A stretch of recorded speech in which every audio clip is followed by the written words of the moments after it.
પિતાને બોલાવી બધી વસ્તુ મેં સોંપી અને બીજે દિવસે ગામ છોડીને પોતે પધાર્યા. મેં ચાલતા ચાલતા જ્યારે ગૌઘાટ પધાર્યા અને ગૌઘાટમાં જ્યારે સમાચાર મળ્યા કે અહીંયા શ્રી મહાપ્રભુજી બિરાજે છે અને મહાપ્રભુજીના દર્શન કરવા માટે સુરદાસજી પધાર્યા. અને જ્યાં સુરદાસજી પધાર્યા, શ્રી વલ્લભની પાસે આવ્યા. શ્રી મહાપ્રભુજી કે સુરદાસ કશું સુનાવો, ને જ્યાં આપે આજ્ઞા કરી કે કંઈક સંભળાવો. અને સુરદાસજી ગાયું, હો સબ પતિતન કો નાયક, હો સબ પતિતન को टीको. હું તો બધા પતિતોમાં શિરમોર છું, હું તો બધા પતિતોનો નાયક છું. એમ પોતાની દીનતા વ્યક્ત કરી. શ્રી મહાપ્રભુજી વિચાર કરે વૈષ્ણવ દીન હોય પણ વૈષ્ણવ હીન ના હોવો જોઈએ. મહાપ્રભુજી કે જ્યારે ઠાકોરજી આપણને સ્વીકાર્યા, ઠાકોરજી આપણને અપનાવ્યા, પછી વૈષ્ણવ હીન કેમ હોઈ શકે? જ્યારે આ બધા પદો ગાયા, મહાપ્રભુજી કહે, અરે તુમ તો सूर हो सूर, तो सूर હોય કાહે દીધી આ તો કछु ભગવત લીલા ગાઓ. મહાપ્રભુજી કે सूर तो सुरवीर ने કહેવાય, અને સુરવીર એ કહેવાય કે જે પોતાના સૌભાગ્યના ગુણગાન ગાય, પોતાની હીનતા વ્યક્ત ન કરે. અને પ્રભુએ સ્વીકાર્યા એના પછી વૈષ્ણવ હીન હોઈ જ ના શકે. માટે કઈ ભગવત લીલા ગાઓ. કેમ? પોતાને દીન, પોતાને અભાગ્ય માનતા રહેશો, પોતાને જ કોસતા રહેશો તો પ્રભુથી દૂરી વધતી રહેશે. પણ ભગવત લીલા ગાશો તો પ્રભુને માટે યોગ્ય બનશો, અને પ્રભુના માટેની યોગ્યતા આવશે તો ઠાકોરજી અપનાવશે. અને ત્યારે કે મને તો લીલાનું કઈ જ્ઞાન નથી. અને મહાપ્રભુજીએ શ્રીમદ્ ભાગવતની અનુક્રમણિકા આપને શીખવાડી, જ્યાં અનુક્રમણિકા ભણાવી અને એ વખતે વાણી સ્ફુરિત થઈ, ભગવત લીલાનું જ્ઞાન પ્રાપ્ત થયું. ગાયો ચકડી ચલ ચરણ સરોવર જહાના પ્રેમ વિયોગ. તેની અંદર આખા ભાગવતનો સાર એમને સંભળાયો. પણ હજી ભગવત લીલાનું એક જ્ઞાન પ્રાપ્ત થયું નથી. ત્યારે મહાપ્રભુજી સુરદાસજીને લઈને બ્રજમાં આવ્યા. અને જ્યાં ગોકુળમાં આવ્યા અને કહે પ્રભુની લીલાનું કશું દર્શન અનુભવ થયો? બોલે નહીં, જુઓ સામે. અને જ્યાં ગોકુળમાં દૃષ્ટિ કરી તો એક એક ઘરમાંથી ગોપીઓ કઈ પ્રભુના માટે વધાઈ લઈને ભાગી રહી છે. અરે નંદકી ઘર મેં લાલા ભયો, નંદકી ઘર મેં લાલા ભયો. અને જ્યાં નંદ મહોત્સવના દર્શન થયા અને સુરદાસજી વર્ણન કરતા કહ્યું, ब्रज भयो महरे के पूत, जब यह बात सुनी. ब्रज भयो महर के पूत, जब यह बात सुनी. सुनी आनंद सब लोग, गोकुल गानित गुनी.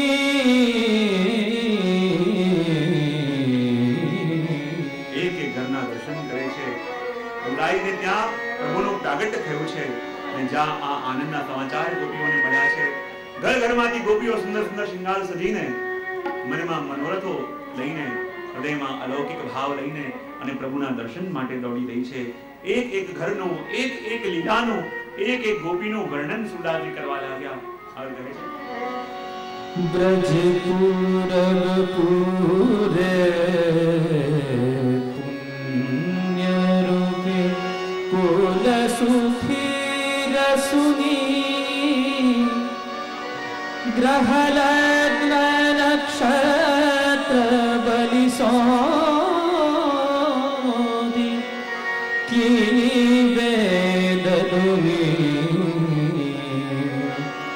ब्रज भयो महर के पूत, जब यह बात सुनी. કહેવાય આ પદની અંદર સુરદાસજીએ આકાનંદ મહોત્સવના, પ્રભુના પ્રાગટ્યના એટલા સૂક્ષ્મ વર્ણન કર્યા કે આપણે ત્યાં કહેવાય કે અંતમાં જ્યારે નંદાલયની અંદર નંદ મહોત્સવ કેવી રીતે ઉજવ્યો હોય તો વર્ણન કરવા લાગ્યા. અને એના પછી એમની દૃષ્ટિ ગઈ ગોપીઓના ઘરમાં, અને એક એક ઘરની અંદર પણ પ્રભુ પ્રગટ્યા છે એવી સૂક્ષ્મ લીલાનું વર્ણન કરવા લાગ્યા.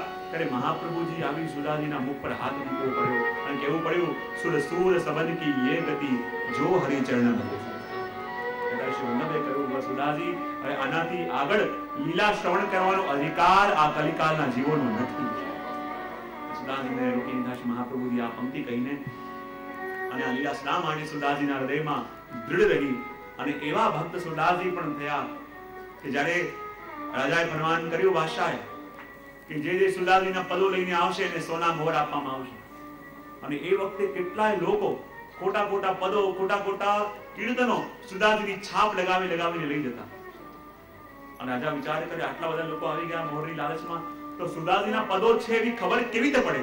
એમને પરીક્ષા કરી, જલ લાવવામાં આવે અને જલની ઉપર સુદાજીના પદો પણ મૂકો અને બીજા પદો મૂકો. અને ત્યાં પરીક્ષા કરી તો બીજા બધા લૌકિક જે પદો હતા કે બધા જલમાં ડૂબ્યા અને સુદાજીના પદો જલમાં તરવા લાગ્યા. ખબર પડી કે આ પદ સુદાજીના. શ્રી મહાપ્રભુએ સુદાજીને પણ શરણે લીધા. અને જ્યાં થોડોક સમય વ્યતીત થયો, થોડા દિવસો ગયા હશે, ત્યાં જ પુરનમલ ક્ષત્રિય પોતાનું મહેનતથી દ્રવ્ય કમાવીને અને દક્ષિણથી પાછા પધાર્યા અને ખૂબ દ્રવ્ય લઈને આવ્યા. અને લાવતાની સાથે એટલા આનંદમાં આવ્યા કે જો પ્રભુએ મારો મનોરથ પૂરો કર્યો, પ્રભુ કેવી કૃપા કરી, પરીક્ષા કરી અને પરીક્ષા કરીને આપે મારી પરીક્ષા પૂર્ણ પણ કરી અને આટલું દ્રવ્ય લઈને આવ્યા. અને શ્રી મહાપ્રભુજીના ચરણોમાં આવીને ઢગલો કર્યો, કૃપાનાથ હવે આશીર્વાદ આપો કે આ કાર્ય ક્યારે અટકે નહીં, આ કાર્ય કરવાનું ક્યારે પણ મારા મનમાં સૂક્ષ્મ મદ ન આવે.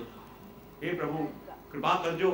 શ્રી મહાપ્રભુજી કે તમારું તો નામ જ પૂરન છે, એના કાર્ય અધૂરા રહે જ નહીં, એના કાર્ય તો પૂરા થવાના છે અને પ્રભુ એના કાર્ય સિદ્ધ કરવા માટે બંધાયેલા છે.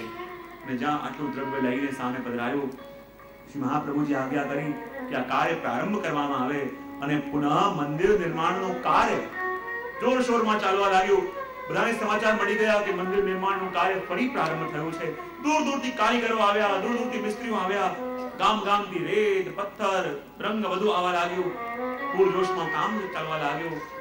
પછી નાની ચિંતા કરે, મંદિર તો સિદ્ધ થઈ જશે, પણ મંદિરનો અધિકાર કોણ સંભાળશે? બધી સાજ કરવી પડશે, તૈયારી કરવી પડશે, મંદિર સિદ્ધ થાય એનાથી પહેલા એની વ્યવસ્થા પણ ઊભી કરવી પડશે. અને વિચાર મનુષ્યનાથજી કર્યો હશે અને કહેવાય વર્ષોમાં ગુજરાતની અંદર જ ખેડા જિલ્લાની અંદર ચિલોત્રા ગામ, અને ચિલોત્રા ગામમાં મુખીને ઘેર પુત્રનો જન્મ થયો. અને મુખીને ઘેર પુત્રનો જન્મ થયો, ખૂબ ધૂમધામથી ઉત્સવ બનાવવામાં આવ્યો, ખૂબ ધૂમધામથી પુત્રનો જન્મદિવસ બનાવવામાં આવ્યો, જન્મોત્સવ બનાવવામાં આવ્યો. મોટા મોટા બ્રાહ્મણો આવ્યા, મોટા મોટા જોશીઓ આવ્યા, બધાની પાસે જોશ બતાવ્યો, જો આ મારો પુત્ર કેમ થશે? બોલે આ તમારા પુત્રના કુંડલીમાં કુલદીપક યોગ છે, એના નામને કારણે તમને દુનિયા ઓળખશે. અને જો જ્યારથી જન્મ્યો છે એના મુખમાંથી પહેલું નામ નીકળ્યું છે કૃષ્ણ, માટે એનું નામ કૃષ્ણદાસ રાખ્યું. અચ્છા એક વાત કહો કે આ અમારું ધ્યાન તો રાખશે. જોશીઓ મૌન થઈ ગયા, કહેવા લાગ્યા આ ખૂબ બડો પ્રભુનો ભક્ત થશે, આના મનમાં વૈરાગ્ય છે, પણ એક વસ્તુ યાદ રાખજો, આ તમારી પાસે રહેવાનો નથી. પોતાનો પુત્ર અને પાસે રહેવાનો નથી આ વાત જાણી મનમાં ક્ષોભ થયો.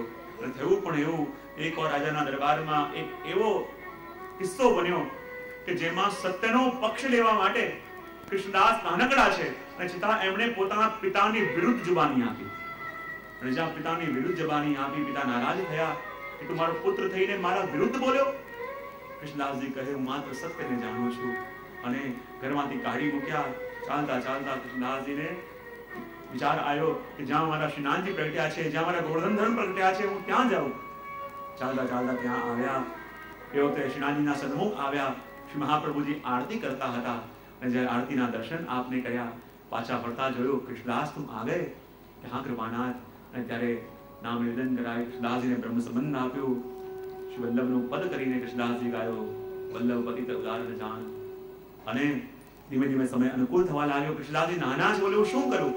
શ્રી મહાપ્રભુજી કહ્યું શ્રીનાથજીનું મંદિર સિદ્ધ થઈ રહ્યું છે તો તમે પૂરણમલની સાથે રહેજો, એમને જે પણ વ્યવસ્થા જોઈએ, જે પણ કાર્ય કરવું હોય તમે એમના કાર્યમાં સહયોગ કરજો. અને કૃષ્ણદાસજી પણ જોડે વ્યવસ્થામાં સહભાગી થઈને દરેક પહેલ કરવા લાગ્યા, દરેક સેવા કરવા લાગ્યા. શ્રી મહાપ્રભુજી ધીમે ધીમે સમય વ્યતીત થવા લાગ્યો. અડેલ પાછા પધાર્યા અને એ વખતે શ્રી મહાપ્રભુજીને ત્યાં ફલ ફલિત હોય ફલરૂપ જાણે. પુષ્ટિ માર્ગમાં બીજમાંથી ફલ નથી આવતું, પુષ્ટિ માર્ગમાં તો ફલ જ ફલને આપે. અને ત્યાં ત્યારે અડેલ પધાર્યા. શ્રી મહાપ્રભુજીને ત્યાં ભાદરવો વદ બારસના દિવસે પ્રથમ પુત્ર રૂપે શ્રી ગોપીનાથજીનું પ્રાગટ્ય થયું. બોલ શ્રી ગોપીનાથ કી જય. શ્રી ગોપીનાથજીનું પ્રાગટ્ય થયું. એટલો આનંદ છવાયો, એટલો આનંદ આવ્યો. દૂર દૂરથી લોકો વૈષ્ણવ આવવા લાગ્યા શ્રી મહાપ્રભુજીને વધાઈ આપવા માટે.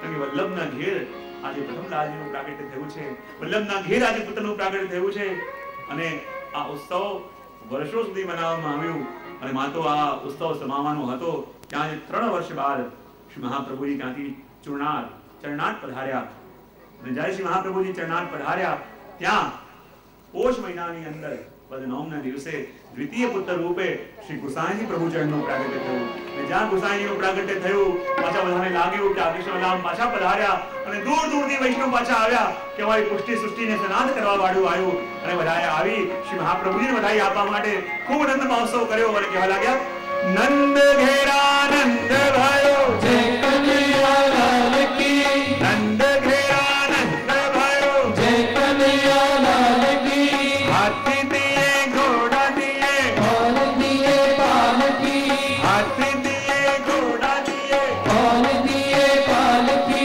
नंद घेरा नंद भयो जय कन्हैयालाल की नंद घेरा नंद भयो जय कन्हैयालाल की नंद घेरा नंद भयो जय कन्हैयालाल की नंद घेरा नंद भयो जय कन्हैयालाल की नंद घेरा नंद भयो जय कन्हैयालाल की नंद घेरा नंद भयो जय कन्हैयालाल की हाथी दिए घोड़ा दिए और दिए पालकी हाथी दिए घोड़ा दिए और दिए पालकी हाथी दिए घोड़ा दिए और दिए पालकी हाथी दिए घोड़ा दिए और दिए पालकी नंद घेरा नंद भयो जय कन्हैयालाल की नंद घेरा नंद भयो जय कन्हैयालाल की नंद घेरा नंद भयो जय कन्हैयालाल की नंद घेरा नंद भयो जय कन्हैयालाल की नंद घेरा नंद भयो